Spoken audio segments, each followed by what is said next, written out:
सभी विद्यार्थियों का हमारे यूट्यूब चैनल में स्वागत है। NIOS कक्षा 10वीं विषय हिंदी का पाठ हम 16वां पाठ अपना पराया पढ़ रहे हैं। आइए पाठ के बारे में पढ़ें। जब कोई व्यक्ति हमारे घर का दरवाज़ा खटखटाता है तो हम उसको पहचानने का प्रयास करते हैं। यदि हम उसे जानते हैं तो हम उसका स्वागत करते हैं, यदि नहीं तो दरवाज़ा ही नहीं खोलते। वह पराया होता है, इसलिए उसे अंदर नहीं आने देते। इसी प्रकार बाजार से जब हम कोई चीज़ खरीद कर घर ले आते हैं तो वह हमारी हो जाती है, बाकी सब पराई। इसी प्रकार क्या आप जानते हैं कि हमारा शरीर तंत्र भी अपने पराये की पहचान करता है? हाँ, करता तो है, लेकिन कैसे? कुछ अलग ढंग से। आइए इस पाठ में हम इस पहचान करने की शरीर तंत्र की क्षमता और उसके व्यवहार के ढंग को जानें। मूल पाठ अपना पराया। आपकी उंगली में कभी कोई कांटा अवश्य गड़ा होगा। उस कांटे को आप अपनी चुटकी, चिमटी अथवा सुई से निकाल देते हैं। यदि कांटे का कुछ अंश त्वचा में ही गड़ा रह जाए तो वहाँ गांठ सी पड़ जाती है।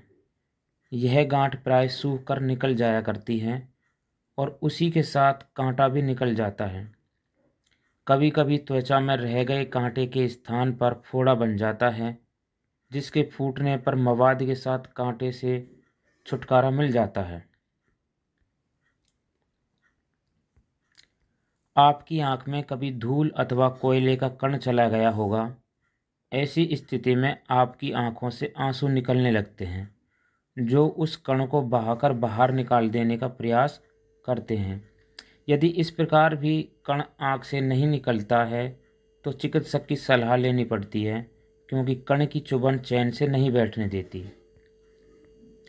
छींकें सभी को आती हैं। स्वस्थ अवस्था में भी दिन में 1-2 छींकें आ जाना कोई विचित्र बात नहीं। नाक के भीतर जरा सी उत्तेजना हुई नहीं कि छींक आई। रसोई में मसालों के भुनने से छींक आ जाती है। कुछ व्यक्तियों को इत्र अथवा खुशबूदार तेलों से भी छींक आ जाती है। यही नहीं, छींकों के साथ साथ कभी कभी आँख और नाक से पानी भी बहने लगता है। छींक आना और नाक से पानी का बहना शरीर की स्वाभाविक प्रतिरक्षात्मक प्रतिक्रियाएं हैं।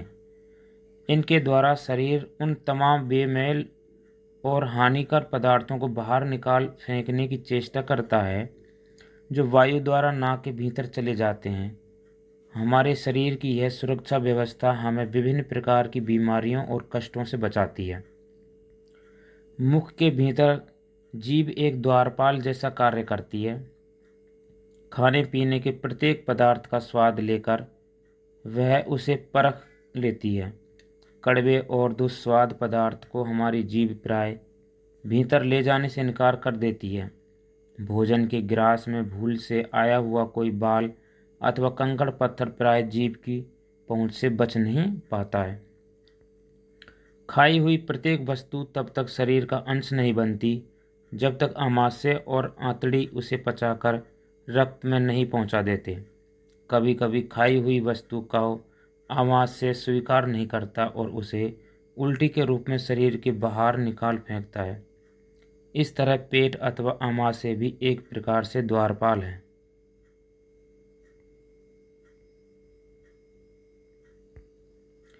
शरीर में होने वाली जिन प्रतिक्रियाओं का ऊपर उल्लेख हुआ है वे किसी न किसी रूप में शरीर की सुरक्षात्मक प्रतिक्रियाएं हैं। ये प्रतिक्रियाएं बाहरी बेमेल अथवा हानिकर पदार्थों को शरीर में अवशोषित होने से रोकती हैं।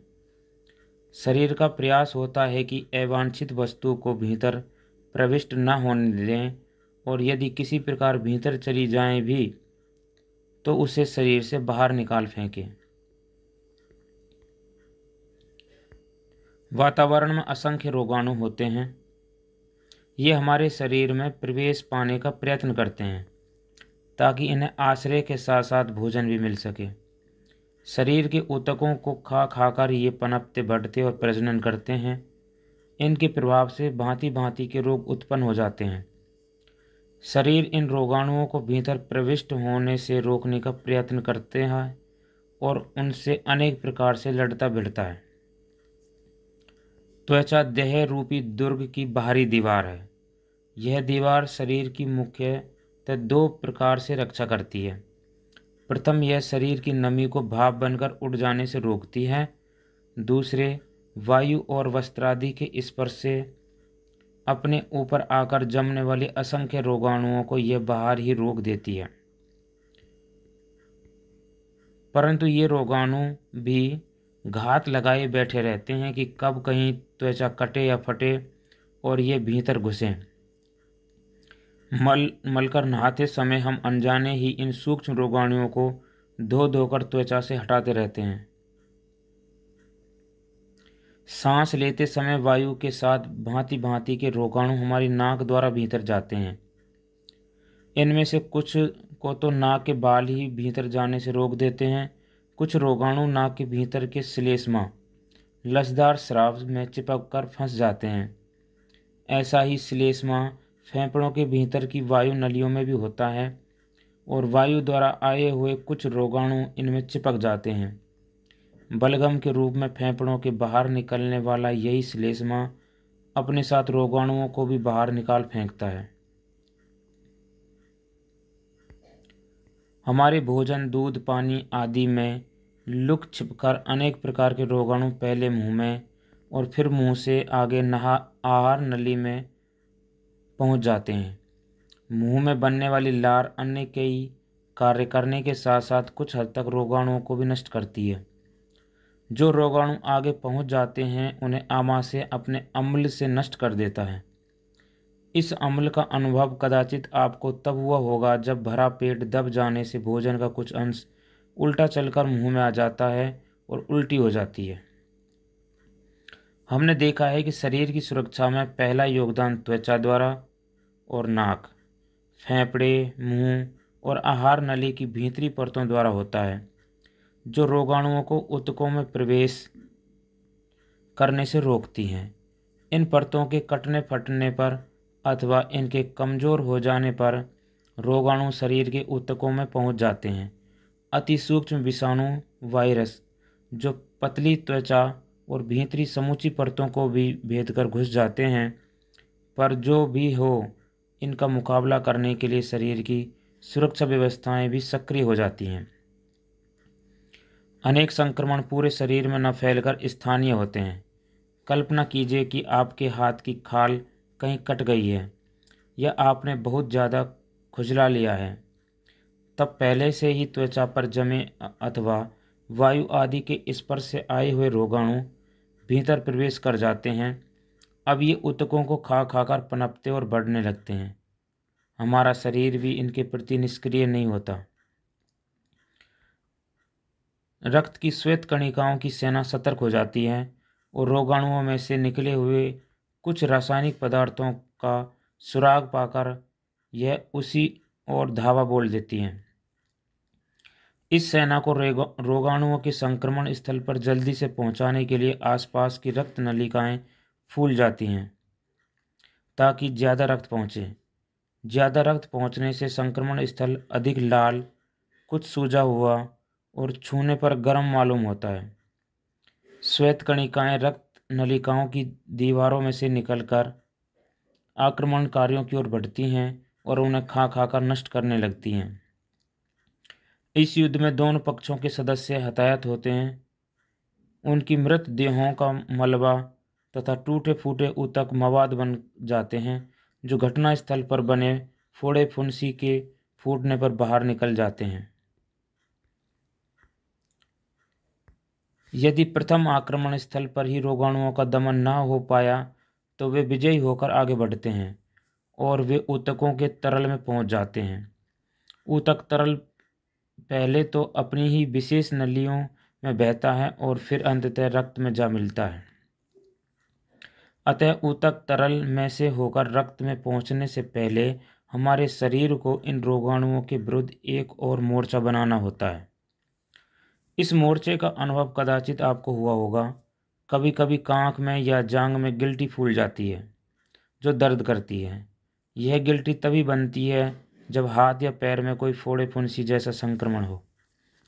गले की टॉन्सिलें भी ऐसे ही गिल्टियां हैं जो गले में संक्रमण के कारण फूल जाती हैं। इस प्रकार की सभी गिल्टियां मानो हमारे शरीर की सुरक्षा सेना की चौकियां हैं।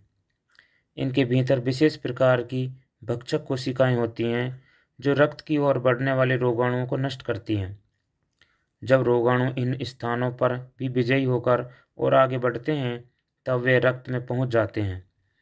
अब रोगी की अवस्था गंभीर हो जाती है और इससे निपटने के लिए शरीर की कुछ अन्य सुरक्षा व्यवस्थाएं सक्रिय हो जाती हैं।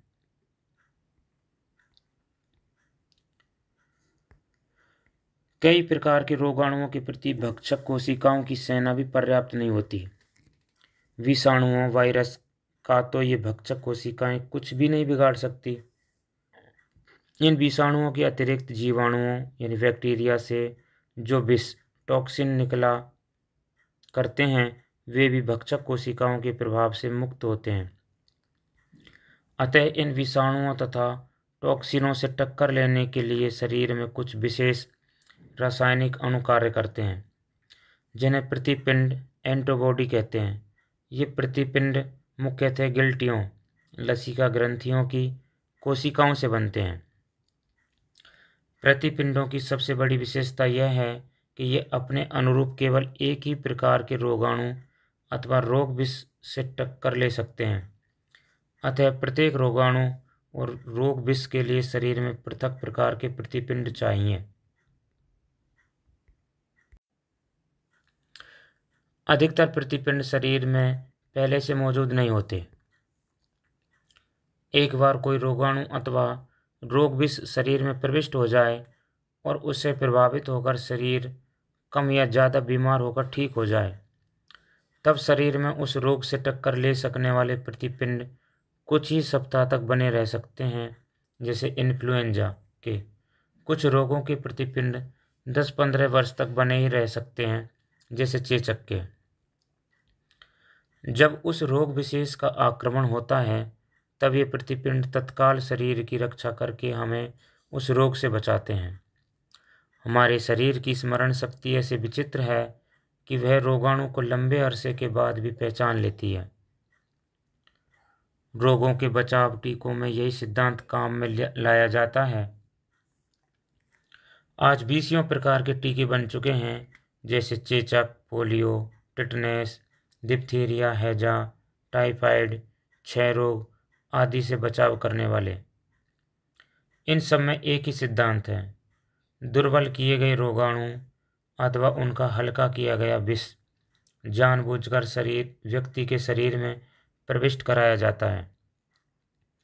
जब व्यक्ति का शरीर उन रोगाणुओं अथवा उस विष से जूझता है और उसके प्रतिपिंड बनाने लग जाता है, तदुपरांत जब कभी रोग का वास्तविक संक्रमण होता है तब पहले से ही मौजूद ये प्रतिपिंड रूपी रासायनिक हथियार शरीर को रोग से बचा लेते हैं। कुछ लोगों को इत्र, धूल आदि से छींकें आती हैं और आँख नाक में पानी बहने लगता है।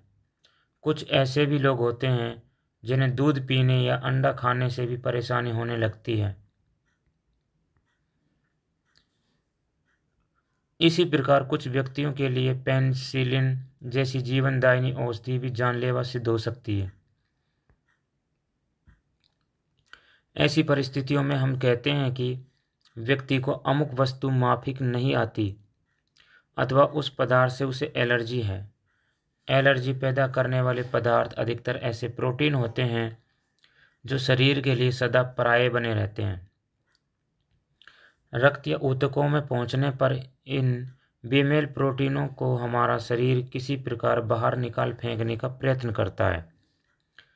इस प्रयत्न में शरीर उनके निराकरण के लिए प्रतिपिंड बनाता है, लेकिन ये प्रतिपिंड रोगाणुओं के प्रतिपिंडों से कुछ भिन्न होते हैं। इन पराये प्रोटीनों से शरीर के पहले संपर्क पर प्रतिपिंड बनने लग जाते हैं। कुछ समय बाद जब ये पराये प्रोटीन पुनः ऊतकों के संपर्क में आते हैं तब प्रतिपिंडों और उनके बीच एक तीव्र प्रतिक्रिया होती है जो रोग का रूप ले लेती है।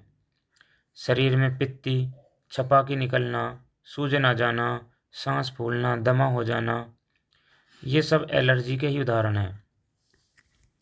मच्छर के काटने के स्थान पर दा दौड़ा होना, खुजली होना और लाल हो जाना भी एक प्रकार की एलर्जी है। जो भी हो, एलर्जी के मामले में हर व्यक्ति अलग है।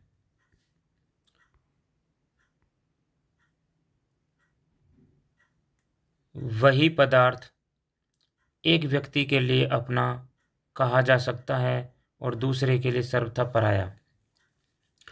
हमारे शरीर में इक्की दुक्की कोशिकाएं रोज ही कुछ ऐसे बदलती रहती हैं जो अपनी होते हुए भी पराई बन जाती हैं और शरीर द्रोही हो जाती हैं। विशेष प्रकार के प्रतिपिंड इन शरीर द्रोही कोशिकाओं का दमन करके हमें सुरक्षित रखने का प्रयत्न करते हैं, किंतु जब कभी बागी कोशिकाएं हद से ज़्यादा बढ़ जाती हैं तब वे कैंसर का रूप ले लेती हैं। इस प्रकार हमने देखा कि यदि हम और हमारी जाति जीवित है तो उसका बहुत बड़ा श्रेय अपने पराये की पहचान को ही जाता है। इस अपने पराये की पहचान करने और उससे जूझने के मोर्चे शरीर में जितनी ज़्यादा संख्या में हैं उतने ही ज़्यादा वे विस्मयकारी भी हैं। विस्मयकारी अर्थात आश्चर्यजनक है। यह पाठ हर्षरन सिंह बिश्नोई ने लिखा है। अगली वीडियो में हम आपको पाठ का सारांश और प्रश्नोत्तर समझाएंगे, अतः आप हमारे चैनल को ज़रूर सब्सक्राइब कर लें। धन्यवाद।